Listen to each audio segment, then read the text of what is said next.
Hello बच्चों, welcome to Anurag online class. आपका platform में आपका स्वागत है। हम लोगों ने रिफ्लेक्शन ऑफ लाइट नया चैप्टर की शुरुआत की, जिसका मतलब होता है प्रकाश का परावर्तन। हमारा वीडियो 10:30 बजे दिन में अपलोड होता है। हमारे वीडियो के डिस्क्रिप्शन बॉक्स में पिछले वीडियो का लिंक भी दिया हुआ, अगर आप नहीं देखें तो आप ज़रूर जाके देखिए। अगर चैनल पर नए हो तो चैनल को लाइक, सब्सक्राइब, शेयर जरूर कीजिएगा। चलिए आज का क्लास को स्टार्ट करते हैं। आज का क्लास का पहला जो पॉइंट होने जा रहा है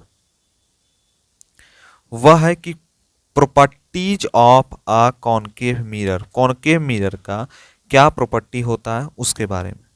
तो सबसे पहला प्रॉपर्टी होता है कि reflecting surface is curved inwards. जो साइड रिफ्लेक्टिंग सरफेस होता है वह क्या होता है, कर्व्ड होता है, इनवर्ड यानी अंदर के साइड।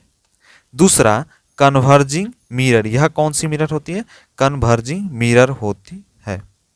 जैसे यहाँ पर जो आपको पिक्चर दिखा रहा है, यहाँ पे डायग्राम दिख रहा होगा, जिसमें आपको यह कॉनकेव मिरर दिखाई दे रहा होगा, जिसका जो धंसा हुआ पार्ट यानी होलो पार्ट वह क्या है, रिफ्लेक्टिंग है, जिसमें से रिफ्लेक्ट करती है जितनी भी लाइट वह कहाँ मिलती है, इन्फिनिटी में। जब जब कोई ऑब्जेक्ट इन्फिनिटी में होगा तो वह जो है फोकस पे आके मिलती है।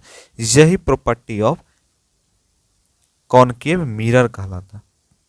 कॉनकेव का मतलब आपको बताए थे कि कॉनकेव का मतलब होता है, केव का मतलब होता है गुफा, यानी जो गुफा का आकार की हो दर्पण, जो दर्पण गुफा के आकार का हो वह कहलाता है कॉनकेव मिरर।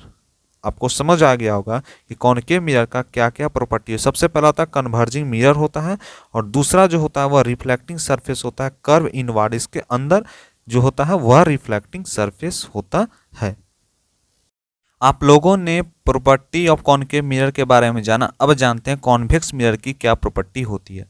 इसमें सबसे पहला जो पॉइंट होता है कि reflecting surface is curve outwards. इसका जो रिफ्लेक्टिंग सरफेस होता है वह कर्व होता है आउटवर्ड, ठीक है। डाइवर्जिंग मिरर, यह क्या होता है, डाइवर्जिंग मिरर। तो वह क्या होता है, कन्वर्जिंग मिरर। यह क्या होता है, डाइवर्जिंग मिरर। किस तरह होता है, जैसे इसका जो कवर होता है वह बाहर का जो धंसा पार्ट नहीं, उभरा हुआ जो पार्ट होता है वह इसका रिफ्लेक्टिंग सरफेस होता है। जैसे यहाँ पर रे ऑफ लाइट आ रही है, इन्फिनिटी पर जब ऑब्जेक्ट रखा हो, रे ऑफ लाइट आ रही है तो चारों तरफ क्या हो रही है, डाइवर्ज कर रही है। डाइवर्ज यानी फैल रही है। तो यह होता है कॉनकेव मिरर। और कॉन्वेक्स मिरर में कहाँ होता था, जितने भी रे ऑफ लाइट आ रही सब जाके फोकस पे आके मिल रही है, लेकिन इसमें क्या होगा, सब छितर जाएगी, यानी चारों तरफ फैल जाएगी। इसको कहते हैं कॉन्वेक्स मिरर। कॉन्वेक्स मिरर आपको समझ आएगा क्या होता है। यह किसका होता है, आउटवर्ड साइड इसका रिफ्लेक्टिव होता है, और डाइवर्जिंग मिरर होता है, ठीक है। और उसमें जो होता था कॉनकेव मिरर में, उसमें जाने कि जो कर्व होता है कौन, इनवर्ड साइड। इनवर्ड साइड यानी धंसा हुआ जो पार्ट होता है वह होता है रिफ्लेक्टिंग, ठीक है। और वह कन्वर्जिंग मिरर होता है, वह एक जगह के कन्वर्ज हो जाता है, यानी फोकस के पास आकर के मिल जाता है। यह कहलाता है property of a convex mirror. अब नेक्स्ट पॉइंट जिसको बात करेंगे, अब बात करते हैं कुछ कॉमन टर्म्स होता है स्फेरिकल मिरर का, जिसमें प्रिंसिपल एक्सिस आता है। प्रिंसिपल एक्सिस किसे कहते हैं, the lines joining the poles and centre of curvature is called the principal axis. जब लाइन ज्वाइन करेगा पोल का और सेंटर ऑफ कार्वेचर से वह प्रिंसिपल एक्सिस कहलाता है। बात करते हैं पोल का। पोल क्या होता है, the centre of spherical mirror. Spherical mirror का जो सेंटर होता है वह कहलाता है पोल कहलाता है। बात करेंगे एम्पियर या उसको आर्मेचर कह सकते हैं। तो यह क्या होता है, एमएन होता है, जो क्या होता है, it is the effective diameter. यह एक इफेक्टिव डायमीटर होता है ऑफ द स्फेरिकल मिरर। किसका, एक स्फेरिकल मिरर का यह एक इफेक्टिव डायमीटर होता है। स्फेरिकल मिरर जिसका हिंदी होता है गोलीय दर्पण। गोलीय दर्पण का यह इफेक्टिव डायमीटर होता है। पूरे जो डायमीटर होते हैं उसको हम एम्पीचर भी कहते हैं। तो ये तीन स्फेरिकल मिरर का कॉमन टर्म। उसके आगे नेक्स्ट और है common term of spherical mirror यानी गोलीय दर्पण का। अब बात करते हैं नेक्स्ट है सेंटर ऑफ कार्वेचर। क्या होता है, सेंटर ऑफ कार्वेचर का मतलब यह होता है कि the centre of hollow glass sphere of the which of the mirror was a part. जो सेंटर ऑफ होलो ग्लास होता है, यानी जो होलोग्रास होता है वह स्पीयर का होलोग्रास जो होता है वह मिरर का एक पार्ट होता है। यह किसका पार्ट होता है? दर्पण का एक हिस्सा होता है, यानी पार्ट होता है। बात करते हैं रेडियस ऑफ कर्वेचर, यानी उसको आर से डिनोट करते हैं। द डिस्टेंस बिटवीन, डिस्टेंस किसके किसके बीच में? पोल और सेंटर ऑफ कर्वेचर के बीच का जो डिस्टेंस होता है उसको रेडियस ऑफ कर्वेचर कहते हैं, यानी उसको आर कहते हैं। फोकस की बात करेंगे यानी एफ की बात करेंगे, the point on principal axis where all the parallel light rays actually meet और appear to meet after reflection. जो पॉइंट होता है प्रिंसिपल एक्सिस का, ऑल पैरेलल लाइट रे में वह एक्चुअल मीट कहाँ पर करता है? अपीयर कहाँ पर करता है? आफ्टर रिफ्लेक्शन, जब रिफ्लेक्शन होगा, जब परावर्तन होगा तब वह मीट करता है। यह कहलाता है फोकस, यानी एफ कहलाता है किसका? Spherical mirror. स्पेरिकल मिरर जिसका हिंदी होता है गोलीय दर्पण का। ठीक है, अब नेक्स्ट पॉइंट। अब स्पेरिकल मिरर का कुछ और कॉमन टर्म होता है जिसमें आता है फोकल लेंथ, यानी F. What do you mean by ये फोकल लेंथ? फोकल लेंथ क्या होता है? The distance between the pole and the focus, यानी पोल और फोकस के बीच के डिस्टेंस को, यानी दूरी को हम क्या कहते हैं? फोकल लेंथ कहते हैं, यानी एफ कहते हैं। जब रिलेशन बिटवीन कहेंगे focal length and radius of curvature का रिलेशन क्या होगा? तो वह हुआ एफ बराबर आर बाई 2 होता है। एफ यानी फोकस, आर यानी रेडियस बटा 2 होता है। डायग्राम के माध्यम से आपको पता चल गया होगा कि स्पेरिकल मिरर जो होता है उसका फोकल लेंथ क्या होता है, लेंस कॉन्स क्या होता है, सेंटर ऑफ कर्वेचर कहाँ होता है, फोकस क्या होता है, प्रिंसिपल एक्सिस किसे कहते हैं, रिफ्लेक्टिव सरफेस किसे कहते हैं, ये भी आपको पता चल गया होगा कि common term of spherical mirror में फोकल लेंथ में एफ कहाँ हो, सेंटर ऑफ कर्वेचर कहाँ होता है, रिफ्लेक्टिंग सरफेस कहाँ होता है, लाइट्स कम द साइड, किस साइड से लाइट आता है, किस साइड से हार्ड सरफेस होता है, प्रिंसिपल एक्सिस किसे कहते हैं, प्रिंसिपल एक्सिस यानी diameter, the diameter of the spherical mirror is called the principal axis, यानी पूरे जो लाइन खींचे हुए हैं उसको हम कहते हैं प्रिंसिपल एक्सिस यानी डायमीटर। डायमीटर को हम क्या कहते हैं? किसके डायमीटर? स्पेरिकल मिरर के डायमीटर को ही हम प्रिंसिपल एक्सिस कहते हैं, जैसे आप पीछे आप लोग समझे और पढ़े।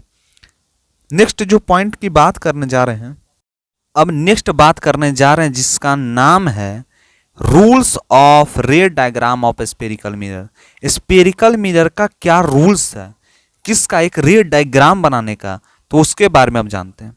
सबसे पहला जो पॉइंट बोलता है a ray parallel to the principal axis, जब रे प्रिंसिपल एक्सिस के पैरेलल हो आफ्टर रिफ्लेक्शन, रिफ्लेक्शन के बाद विल पास, जो पास करता है थ्रो द प्रिंसिपल फोकस से, in the case of concave mirror, किसके केस में? कॉनकेव मिरर के केस में, appear to the diverge from the principal focus in the case of convex mirror, जो अपीयर करेगा, डाइवर्ज करेगा किसका? एक प्रिंसिपल फोकस से case of the convex mirror में, वह कहलाता है स्पेरिकल मिरर का सबसे पहला रूल। जैसे यहाँ पर बात करते हैं, यह एक कॉनकेव मिरर है, एक कॉन्वेक्स मिरर है, दोनों फॉर्म होता है एक स्पेरिकल में। जब स्पेरिकल मिरर यानी गोल ये दर्पण है उसको दो भाग में काट देंगे तो एक साइड बन जाता है कॉनकेव, एक साइड बन जाता है कॉन्वेक्स। जब बात करेंगे कॉनकेव की बात तो यहाँ फोकस पे आके जाके मिलता है, जब कॉन्वेक्स की बात करेंगे तो रे ऑफ लाइट आएगा और उसको फैला देगा।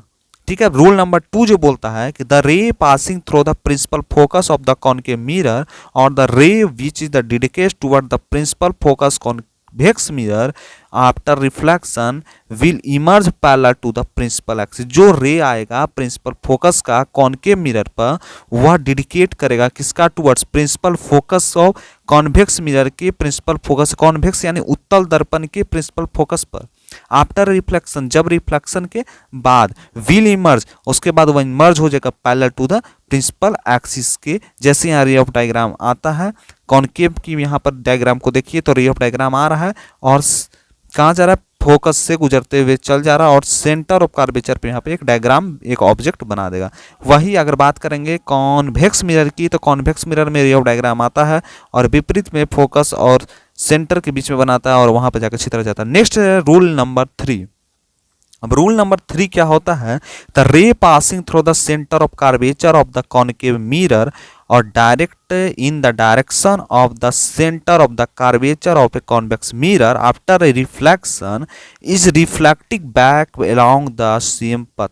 जब रिफ्लेक्शन होगा तो रिफ्लेक्टिंग बैक होगा यानी पीछे होगा सेम पथ में, वह होता है rule number 3 of the spherical mirror. जैसे यहाँ पर आपको डायग्राम के माध्यम से आपको पता चल गया होगा कि किस तरह रे ऑफ लाइट आ रही है अपनी सेंटर ऑफ कर्वेचर के पास लौट जा रही है, यानी यहाँ पर जब कॉन्वेक्स पे आ रही है तो उसी भी दिशा में लौट जा रही है, और विपरीत दिशा में यानी जो मिरर के पीछे या सेंटर ऑफ कर्वेचर एक बना रही है। तो ये क्या होगा, सीधा सेंटर ऑफ कर्वेचर से जब रे ऑफ लाइट पास करेगी तो वसी दिशा में गुजर जाती है, वह कहलाता है rule number 3 of the spherical mirror. आपको समझ आ गया होगा रूल नंबर 3 क्या होता है, यानी जो centre of curvature concave mirror का वह डायरेक्ट डायरेक्शन में होता है, किसका, centre of curvature of convex mirror का।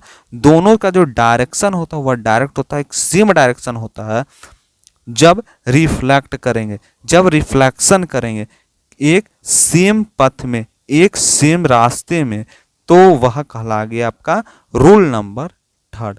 अब बात करते हैं नेक्स्ट।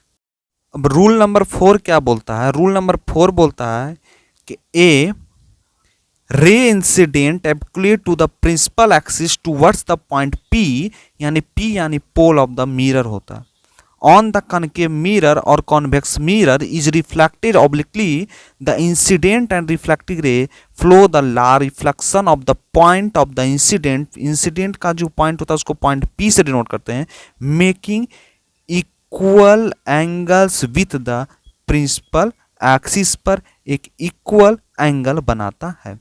जैसे यहाँ पर रे ऑफ लाइट जो है पोल पर आई है और गुजर उसके विपरीत दिशा में गुजर गई, वही जब पोल पर फिर भी कॉन्वेक्स में भी आएगी तो उसके विपरीत दिशा में, जब पोल पे आएगा तब वह एक दूसरे के विपरीत दिशा में जाएगी। लेकिन अगर पोल के अलावा और कहीं भी आ रहा है, यहाँ पर देखें हम लोग रूल नंबर, तीनों रूल देखें, उसमें कॉन्वेक्स मिरर पे जहां भी रे ऑफ लाइट आ रही है, यानी जहां पर भी आ रही है, तो वह क्या कर रही है, जिस दिशा में आ रही है वो चारों तरफ दिशा में फैल जाती है।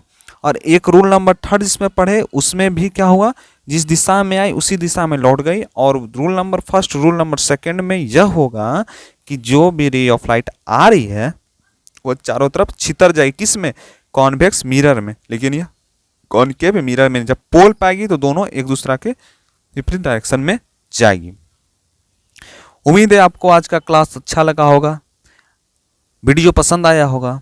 अगर वीडियो पसंद आए तो वीडियो को लाइक जरूर कीजिएगा और नीचे कमेंट जरूर कीजिएगा कि आज का क्लास, आज का टॉपिक आपको समझ आया कि नहीं आया।